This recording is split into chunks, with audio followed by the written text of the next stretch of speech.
నమస్తే, welcome to our channel. నేను మీరామ్. Baahubali the epic కొత్త వర్షన్గా అయితే అక్టోబర్ 31వ తేదీన ఫ్యాన్స్ ముందుకు రానుంది. ప్రధానంగా 3 గంటల 50 నిమిషాల రన్ టైమ్స్ అయితే థియేటర్లోకి రానుంది. అయితే ఈ వర్షన్ని దగ్గరుండి రాజమౌళి గారే కట్ చేయించారు. అయితే ఇప్పుడు దీని మీద భారీ అంచనాలు పెరగడానికి గల కారణం ఏంటంటే ఎండ్ టైటిల్ కార్డులో బాహుబలి 3కి సంబంధించినటువంటి అనౌన్స్మెంట్ ఉందని కొంతమంది అంటుంటే, లేదు ఒక పెద్ద సర్ప్రైజ్ ఉంది, మీరందరూ ఒక్కసారిగా ఉలిక్కిపడేలాంటి ఒక పెద్ద సర్ప్రైజ్ ఉందని ప్రొడ్యూసర్ అయినటువంటి సోబు ఆలగడ్డ గారు కూడా చెప్పడం జరిగింది. ఓవరాల్గా ఈ అంశానికి సంబంధించి ఎలా ఉండబోయే అవకాశం ఉంది ఈ చిత్రం, దానికి మాట్లాడడానికి ప్రముఖ సినీ మరియు రాజకీయ విశ్లేషకుడు దాసరి విజ్ఞాన్ గారు ఉన్నారు. ఆయనతో మాట్లాడదాం. నమస్తే అన్న. నమస్తే. So what kind of expectations 100 కోట్లు కలెక్ట్ చేయబోద్దని అంటున్నారు. 4 గంటల చిత్రాన్ని చూస్తారంటారు థియేటర్లో? ఫస్ట్ యాక్చువల్గా సినిమాని పాన్ ఇండియా లెవెల్లో ప్రమోట్ చేసుకోవచ్చు, రిలీజ్ చేసుకోవచ్చు, సంపాదించుకోవచ్చు అన్న కాన్ఫిడెన్స్ నింపింది బాహుబలి. యాక్చువల్లీ నెక్స్ట్ బాహుబలి లాంటి సినిమాలకు కూడా సినిమా 4 గంటలు కూడా చూపించవచ్చు అని ధైర్యాన్ని ఇచ్చింది పుష్ప పార్ట్ 2 4 గంటలు ఉండడం వల్ల ఏం ఫీల్ అవ్వకుండా అందరు చూడడం వల్ల పర్లేదు సినిమాలు మన వాళ్ళు చూస్తారు అనే కాన్ఫిడెంట్తో రాజమౌళి 3.50 కట్ చేశాడు. నాకు అది అనిపించింది. సో యానిమల్ కూడా వాట్ ఎవర్. సో పుష్ప ఒక మంచి పని చేసిందని చెప్పుకోవచ్చు. దానికి దీనికి అది బాగానే సపోర్ట్ చేసుకోబడ్డాయి. నవ్వు ది ఎపిక్ 350 అంటే మళ్ళీ సెన్సార్కి వెళ్ళాలి అంటే ఏమన్నా కొత్త సీన్స్ యాడ్ చేసినా, నువ్వు రిజల్యూషన్ మార్చినా కూడా, ఇప్పుడు లాస్ట్ సినిమాలు మళ్ళీ రిజల్యూషన్ పెంచుకున్నా కూడా మళ్ళీ రీసెన్సార్ అవ్వాలి అంటే నువ్వు మార్పులు చేస్తే. ఇప్పుడు ఇక్కడ సెన్సార్ అయింది ది కన్క్లూజన్కి, ది బిగినింగ్కి, ది ఎపిక్కి కూడా సెన్సార్ అవ్వాలి కాబట్టి అవుతుంది. మంచి సర్టిఫికేట్తోనే వస్తాయి ఇలాంటివి, ఎందుకంటే ఆల్రెడీ ప్రూవెన్ కాబట్టి ఆ ప్రాబ్లమే ఉండదు. సో మొత్తం 31st రిలీజ్కి అయితే సిద్ధంగా ఉంది. ఇప్పుడు దీని ఎండింగ్లో వీళ్ళు పార్ట్ 3కి సంబంధించినటువంటి అనౌన్స్మెంట్ ఇస్తాడు అని చెప్పి ఒక న్యూస్ వైరల్ అవుతుంది. సరే, ఒకవేళ బాహుబలి పార్ట్ 3 సంబంధించి ఒకవేళ అనౌన్స్మెంటే జరిగిందే అనుకుందాం. మళ్ళీ అలాంటప్పుడు ప్రభాస్ని ఏం చేస్తారు? ఇప్పుడు ఫౌజీ పూర్తి చేయాలి, స్పిరిట్ పూర్తి చేయాలి, ప్రశాంత్ వర్మది పూర్తి చేయాలి, ఆల్రెడీ ఉన్న కొనసాగింపులని ఉద్ధరించాలి, కర్ణ, నెక్స్ట్ ఇంకేమున్నాయి, సలార్ 2, ఈ 2లు పార్ట్ 2లను కూడా ఎంటర్టైన్ చేయాలి. ఇవన్నీ అయిపోయిన తర్వాత అప్పుడు నువ్వు ఖాళీ అవ్వడానికి 2032 అవుతుంది. రాజమౌళి 2026లో ఒకవేళ స్టార్ట్ చేసిన 7, 9 మోస్ట్లీ 30 వరకు రిలీజ్ అవుతుంది. ఎంతకన్నా మళ్ళీ రాజమౌళికి ఇంకో 2 years గ్యాప్ వస్తుంది ప్రభాస్ దొరకాలంటే. మరి ఎలా బాహుబలి పార్ట్ 3? ఆయన సరే 2032 వరకు చేద్దామంటే ఆ మధ్యలో మర్యాద రామన్ లాంటి అన్న చిన్న సినిమా చేయాలి. మరి 120 లాంగ్వేజ్ల్లో చేశాడు సినిమాలు అంటే నెక్స్ట్ ఇంకా ఎక్స్పెక్ట్ చేస్తారు. కానీ మళ్ళీ చిన్న సినిమా రాజమౌళి చేస్తాడా?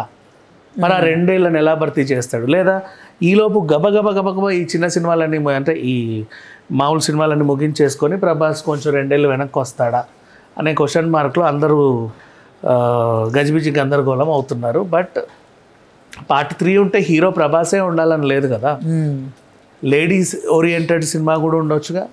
ఎందుకంటే ద రైజ్ ఆఫ్ శివగామి, ఇప్పుడు కాంతారా ప్రీక్వెల్ లాగా శివగామికి కూడా ఒక మంచి హీరో సెంట్రిక్ స్టోరీ ఉంది. ఒక మంచి నవల రాశారు, దానికి సంబంధించి వాళ్ళు వెబ్ సిరీస్లు కూడా తీశారు. మీరు కావాలంటే పార్ట్స్ అని చూడండి. Sivagami is a like hero లాంటి హీరోయిన్. తను కూడా తన బాల్యం నుంచి తను ఎదిగిన తీరు, విధానం అన్నీ కూడా చాలా గొప్పవి. సో తన మీద ఏమైనా కొత్త హీరోయిన్ పెట్టి సినిమా ప్లాన్ చేస్తాడు అనేది ఉంది. ఆ హీరోయిన్ ఎవరు అన్నా కూడా ఇప్పుడు కొన్ని వార్తలు వస్తున్నాయి. సారా అర్జున్. ఈ అమ్మాయి ఎవరు అంటే దాగుడు మూత దండకోర్ క్రిష్ రాసిన సినిమాలో ఉషా కిరణ్ మూవీస్లో నటించిన చైల్డ్ ఆర్టిస్ట్. తర్వాత పొన్నియన్ సెల్వన్లో జూనియర్ ఐశ్వర్య రాయ్ లాగా యంగ్ ఏజ్లో నటించిన అమ్మాయి. అండ్ నెక్స్ట్ ఇప్పుడు దురందర్ అనే సినిమాలో రణ్వీర్ సింగ్తో హీరోయిన్గా చేస్తుంది హిందీలో. తన ఏజ్ 20 ఇంకా. సో ఆ అమ్మాయి అప్పటికి బాగా పరిణితి చెంది ఉంటుంది. తర్వాత తనని రాజమౌళి తీసుకొని Sivagami, the rise of Sivagami cinema Baahubali part 3గా పెట్టి తీస్తాడు అనేది ప్రజెంట్ ఉన్న చర్చ. యాక్చువల్లీ మహేష్ బాబుతో కంప్లీట్ అయిన తర్వాత ఆ సినిమా కంప్లీట్ అయిన తర్వాత రాజమౌళి అల్లు అర్జున్ కాంబినేషన్లో మూవీ ఉంటుంది అనేది నెక్స్ట్ న్యూస్. బేసికల్ ప్రెసెంట్ రన్ అవుతున్నది. ఎంతవరకు నిజమో కాదో వాళ్ళే చెప్పాలి. రాసే వాళ్ళు ఎన్నైనా రాస్తారు, మనం కూడా ఎన్నైనా మాట్లాడుకుంటాం. అంటే బాగుంటే బాగుందో, బాగాలేకపోతే బాగాలేదో. సో ఇప్పుడు చూసుకుంటే బాహుబలి పార్ట్ ఈ ఎపిక్ తర్వాత అంటే ఇప్పటికే నువ్వు యాక్చువల్గా శివగామి స్టోరీ రావచ్చు, కానీ ఎప్పుడో అయిపోయింది కదా బాహుబలి, మళ్ళీ జనాలకు పరిచయం చేయడానికి అని చెప్పేసి ఇది వస్తుంది. దీంట్లో కొన్ని సాంగ్స్ కట్, కొన్ని క్రిస్పీ ఎడిటింగ్ ఉంటుంది. ఉన్నప్పటికీ గబగబా 3.50 4 గంటలు చూడొచ్చు బాహుబలి, తప్పేం లేదు. ఇది అయిన తర్వాత కొంచెం ఆ మూడ్లో అందరినీ తీసుకెళ్ళి అప్పుడు శివగామిని పరిచయం చేస్తే the rise of Shivagami will be Baahubali part 3. Next ఇంకేం ఉంటాయో నాకు తెలియదు. అనే వస్తున్నాయి న్యూస్లు మరి. ఎందుకంటే ఆల్రెడీ బాహుబలి చర్చ వచ్చినప్పటి నుంచి వెబ్ సిరీస్ వచ్చింది, అండ్ నెక్స్ట్ తర్వాత యానిమేషన్ సిరీస్ కూడా వచ్చింది. ఇవన్నిట్లోనూ స్టార్ హీరోయిన్ ఎవరంటే శివగామి. శివగామి కంటే ఒక మంచి బరువు ఉన్న క్యారెక్టర్ అది. అండ్ ప్రభాస్ వాళ్ళ నాన్న ఉంటాడు అప్పుడు శివగామి. మనం గమనిస్తే బాహుబలి లాంటి చిత్రం రాబోతుంది అన్నప్పుడు ఎంతైతే అందరికీ ఒక బజ్ క్రియేట్ అయిందో, పెద్ద చిత్రం రాబోతుంది అన్నట్లుగా. బట్ ఇప్పుడు అది మళ్ళీ రిలీజ్ అవుతుంది ఆఫ్టర్ 10 years. ఇప్పటికీ స్టిల్ అది ఎందుకంత జనాల్లో? ఎందుకంటే అది ఫస్ట్ తెలుగుని పాన్ ఇండియాకి పరిచయం చేసింది బాహుబలి. యాక్చువల్లీ ఇంటర్నేషనల్ మార్కెట్, ఇంటర్నేషనల్లో కూడా మన ట్రేడ్ని పెంచుకోవడానికి బాగా ఉపయోగపడింది బాహుబలి. దాని తర్వాతే ఆల్మోస్ట్ అన్ని పాన్ ఇండియా సినిమాలు తయారయ్యాయి. సో ఇంకా బాగా చేసుకోవచ్చు అంటే ఒక దారి చూపింది యాక్చువల్గా అందరికీ.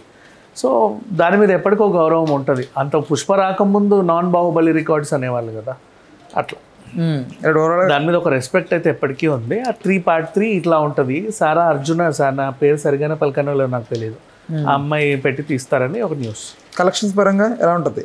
100 కోట్లు కొడతా. కలెక్షన్స్ ఎప్పుడైనా సరే కోట్లు అని ఊరికే రిలీజ్ అయినా కూడా 100 కోట్లు రిలీజ్ అయినా ఎన్ని రోజులు రిలీజ్ చేసినా కలెక్షన్స్ ఎప్పుడు కూడా నువ్వు పెట్టిన టికెట్ రేటు, నువ్వు రిలీజ్ చేసిన థియేటర్ల సంఖ్య బట్టి ఉంటుంది.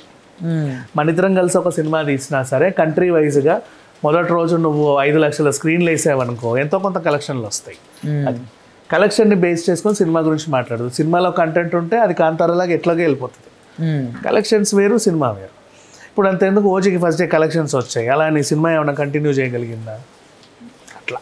సో నీ రిలీజింగ్ బట్టి ఉంటుంది నీ కలెక్షన్స్ ఎప్పుడైనా సరే, నీ రేట్ అండ్ నీ రిలీజింగ్ బట్టి. కలెక్షన్స్కి సినిమా హిట్కి సంబంధం లేదు. ప్రభాస్ ఏదైనా ప్రమోషనల్లో దీన్ని యాడ్ అవుతాడా? మేబీ అవుతాడు, ఎందుకు యాడ్ అవ్వడు? అయినా ప్రభాస్ రావాల్సిన అవసరం ఏంది? రాజమౌళి ఇట్ సెల్ఫే ఇంటర్నేషనల్ హీరో యాక్చువల్గా. తను చాలు, ఆ కట్అవుట్ చాలు. ఇంకా దీన్ని మళ్ళీ నటీనటులు వచ్చి ప్రమోట్ చేయాల్సిన అవసరం లేదు బాహుబలికి. అండ్ బాహుబలికి రాజమౌళి కూడా ప్రమోట్ చేయాల్సిన అవసరం లేదు. మేము వస్తున్నామని చెప్తే చాలా, అంత ఇనఫ్. ఏ సీన్లు ఎగిరిపోయి ఉంటాయో మేబీ, అసలు అదొక 2.5 గంటల సీన్లు ఎగిరిపోయాయో పక్కన పెడితే ఏ సీన్లు యాడ్ అయ్యి ఉంటాయో అలా. అదే కూడా ఆ ముగింపు కూడా ఒక కొత్త ముగింపు, నెక్స్ట్ సీక్వెల్కి ఒక రాయి అట్లా. అంటే అదొక 2.5 గంటల సినిమా, ఇదొక 2.5 గంటల సినిమా. 5 గంటల సినిమా నుంచి గంట సినిమా ఎగరగొట్టేశారంటే అది ఎట్లా ఉంటుందా అని.